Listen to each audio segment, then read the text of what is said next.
Ce pourrait être un ballet de danse contemporaine.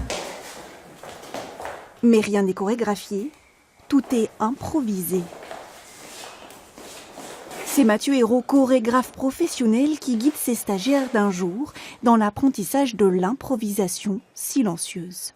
Ça sert surtout à prendre conscience qu'on est toujours en mouvement. Et donc du coup, il y a les possibilités et les impossibilités. Mais en fait, quand on improvise, on utilise autant les impossibilités que les possibilités.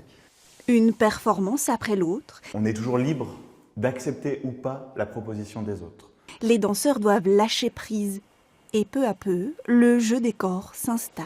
Je viens chercher l'ouverture du corps, le mouvement, la vie en fait, pour pratiquer la danse en amatrice. Puis là, du coup, on fonctionne avec des exercices assez courts, donc du coup, on est immédiatement dans l'improvisation. C'est très intense et très concentré en fait.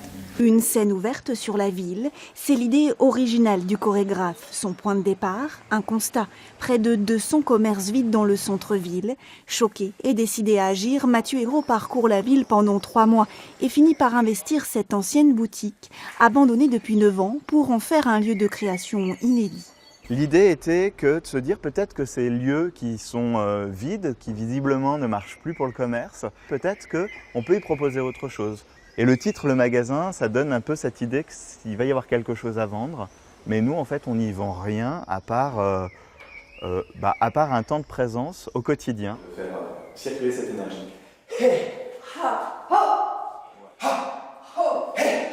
Une sorte de laboratoire où tout sera expérimental.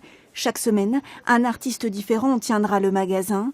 Il se transformera en épicier pour proposer stages et entraînements.